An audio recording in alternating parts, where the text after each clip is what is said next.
Hey guys, welcome back to my channel for an all new episode recap of today's Days of Our Lives, February 13, 2026. Happy pre-Valentine's Day.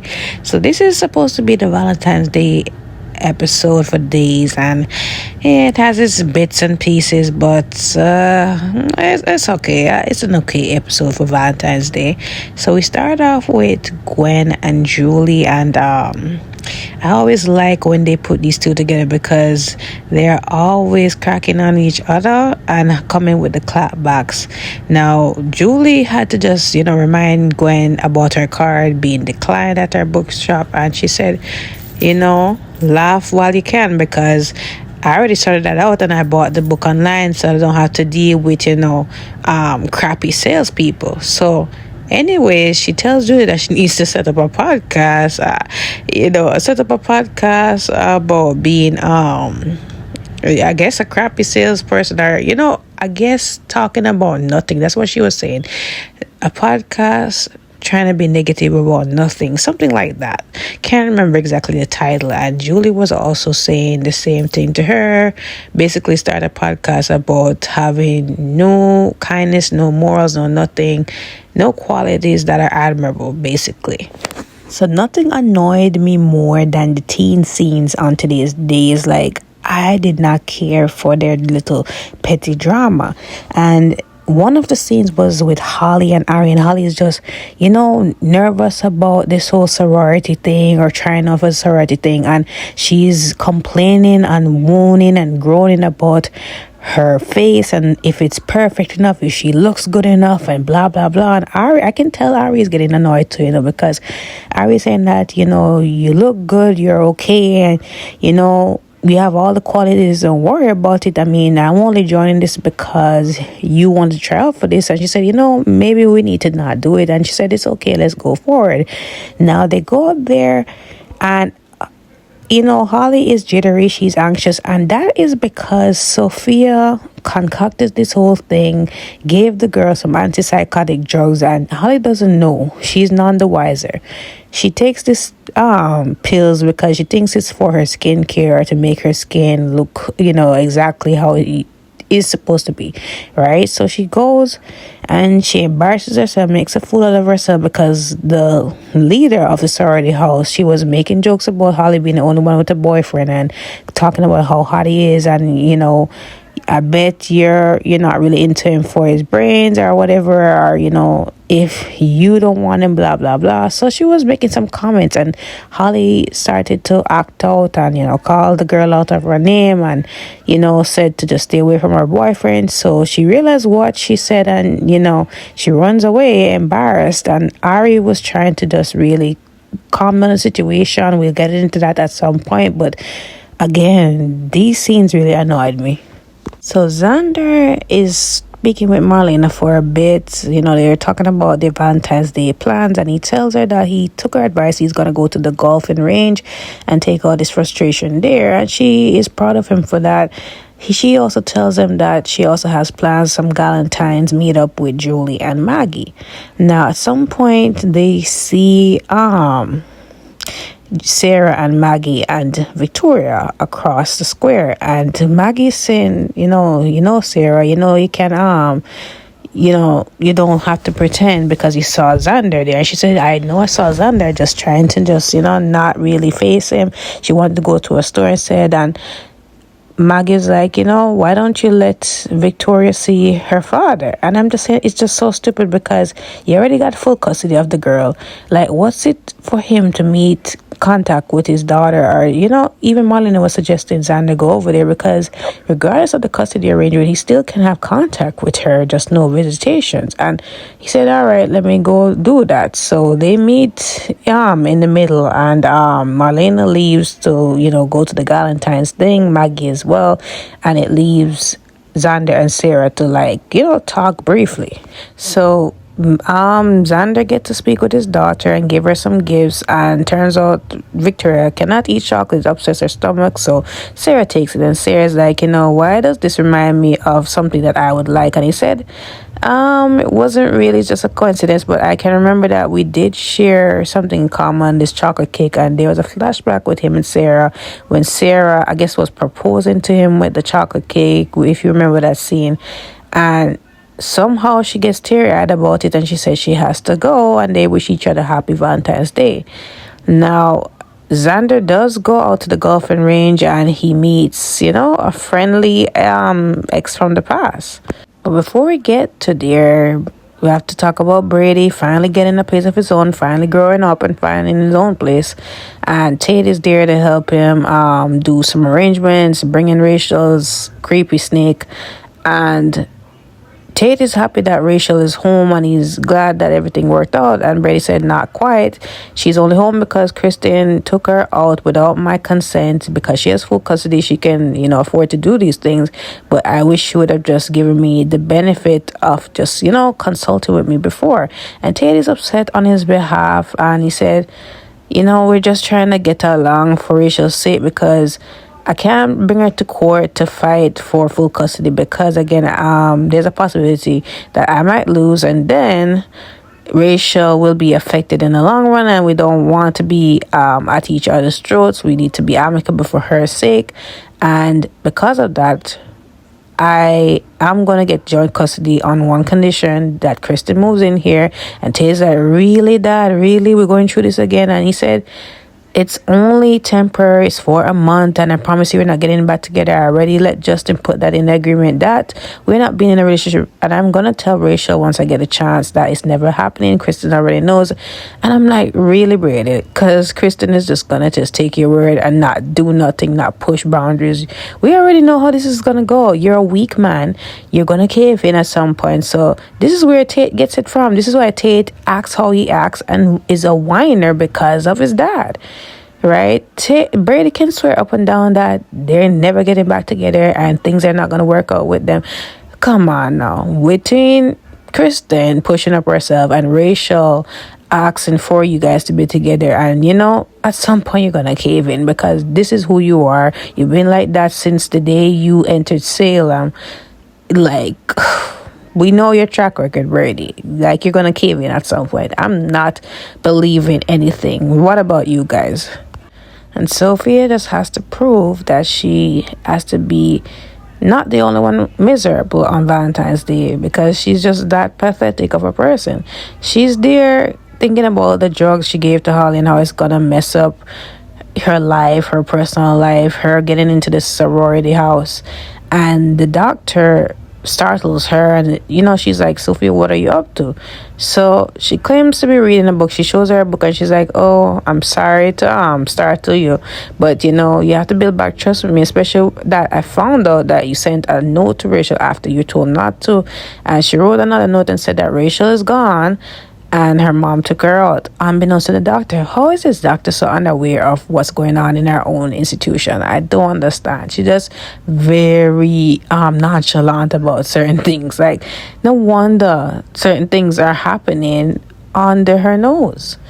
Anyways, she said she's happy that her and Holly have made peace, and that it's a step in the right direction, and that she's on her way to reclaiming her life and getting out of here. Her mom seemed to have decorated the place, and hopefully it really improves Sophia's mood, and hopefully she just take her meds and all that. So she leaves, and Sophia's like, I'm not the one taking the meds. It's gonna help somebody else. So when Holly made a mess of herself on sorority house, apparently it went online, and Sophia was able to see what happened, and she's just laughing and cackling at it all. I'm like, really, Sophia? Don't really have a life, do you? So the Valentine's meal is going on full effect. Maggie, Julie, Marlena, they're all talking about Valentine's Day in their own way. Julie's talking about how she used to think it was just commercialized, and after meeting Doug, she really got to understand the true meaning of Valentine's Day, and the gestures, the flowers, the candy, whatever. And Maggie also talked about how she was always sentimental about Valentine's Day, as a young person, and also when she was with Mickey, how Mickey used to always romance her, and Victor also did the same.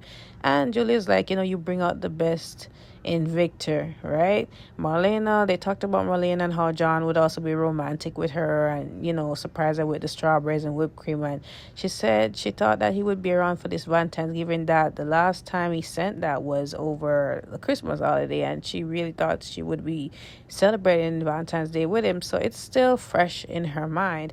They're happy to be with each other and to lean on each other, especially during this tough time without their loved ones on this kind of holiday.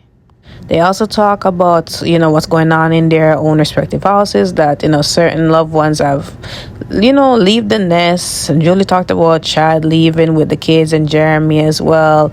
But it won't be that empty because Eli and Lonnie and the twins are moving in. Marlena also talked about Brady and the kids moving out, but at least Bella's still there to keep her company. Maggie talks about Brady leaving and Sarah and her are gonna miss him, but Sarah and him have been getting closer. She doesn't want her to get involved with him so early after the divorce, but maybe down the line she would be happy if they became an item. Ad nauseum. Now, Holly ran over to Brady's new place because Brady did leave the house for Tate to have this romantic night with Holly. Holly comes over sobbing, and her face is just really pitiful at this point about how her whole life is ruined and how she made an ass of herself at the sorority mixer, and she said all kind of awful things towards the leader, and she just feels bad. And Tate's like, it can't be that bad, don't worry about it, it's not the end of the world, it's not over for you. And she is just being so awful at this point. Maybe it's the drugs, but God, it was just so over the top for me, honestly. So she ends up leaving abruptly because she feels as if Tate is not being sensitive. He's not understanding her feelings, acknowledging it, whatever. And he goes at the door and he's like, Holly, wait, it's not like that. And she said, am I doing that again? Am I, making a mess of things? I'm sorry about how I'm acting. I'm just all over the place. I haven't been myself at all. I've been feeling weird. She told Ari that as well earlier, right? And Tate is like, come in, let me make you feel better. And he does, calm her down. But I'm just saying, boy, it was just over the top. I know it's just the combination of drugs and all that, but Lord, it was just too much. Now, meanwhile, at the sorority mixer, Ari is trying to do damage control. She's apologizing for her friend to the girl, the leader. And she is, saying that Holly's not normally like that. She's under a lot of pressure, stress, anxiety, and she wasn't feeling so well. And she was like, could have fooled me. Like, I didn't like how she was acting. And she was trying to just stick up for her friend and that she's a good person, good morals, does good in school and all that. She has a great fashion sense. Now, the leader is hearing all that, but she's more focused on what Ari's wearing. And she's like, is this a Gabby Chic original? And she said, no, it's not in the stores, but, my mom is Gabby Hernandez. She's the owner of the company. And she's like, oh my gosh, like, we really need to get along. So now, because of that, the leader wants Ari a part of it because she's saying Holly doesn't fit. Right? And I think it's all because of how she portrayed herself earlier. But come on now. The leader was definitely going too disrespectful about Holly's boyfriend. I think she could have, eased up on the quote-unquote joking. But anyways, she's interested in Ari because, again, I don't think it's because of Ari's personality. It's because of the fact that Ari is wearing, one of Gabby's pieces, and it's some popular clothing line in Salem. So the leader is definitely interested, and she knows all about Gabby. She knows all about her story, so she definitely wants to talk to Ari more about that. Now, these two, ad nauseum again. Brady is there because he told Tate that he has plans, but he's there at the pub sitting down, and Sarah comes in as well because Sarah wanted to do a mommy-daughter Valentine's thing, but Victoria is out for the count. So they sit down and talk because he asked her to join him. So she didn't really have much of other plans. So they talk, and he tells her that Rachel is back home. It's only because of Kristen, and, he tells her the story of how it happened and that she's moving in with him.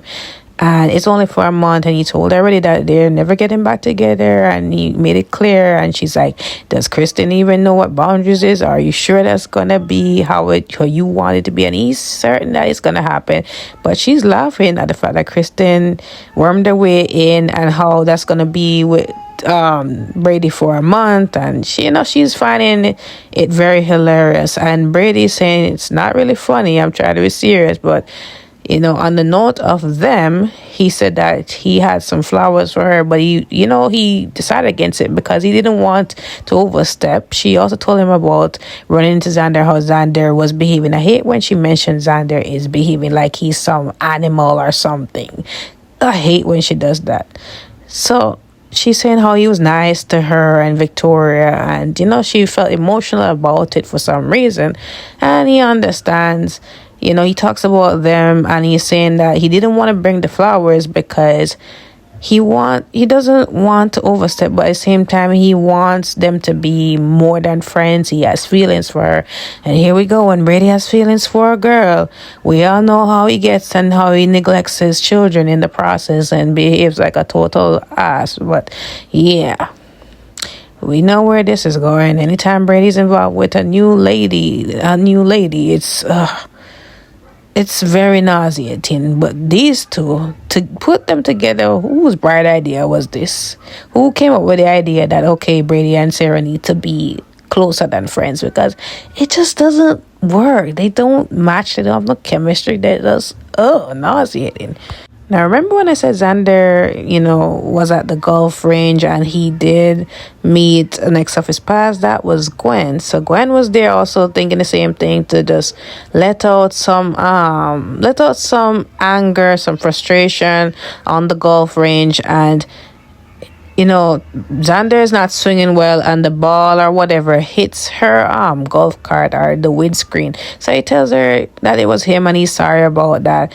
And she's like, where did you know how to aim? Like, it's really terrible. So it's like, it's really bad because I'm from Scotland and they're known for golfing. And she's saying, your form is very bad. Let me show you. So she shows him how to do it, and then he goes ahead and does it. And he's still not knowing to posture properly. So she helps him from behind, and it's all, hot when they're together. But Lord, I wish that Sarah was there to see all that. Imagine the look on her face. I honestly wouldn't mind if they're just together to just rub it into Sarah's face, because honestly, Sarah indirectly is trying to do that and get Xander upset also, because even though she said that it's not her intention, she also wouldn't mind if it does. So I wouldn't mind if Xander and Gwen get together and make her upset. Devil's advocate. But anyways, guys, this is it for today's episode. Don't forget to like and subscribe to my channel. Happy Valentine's Day to you all who celebrate it. Don't forget to like, follow, subscribe. I will see you guys next week. Happy Valentine's Day weekend.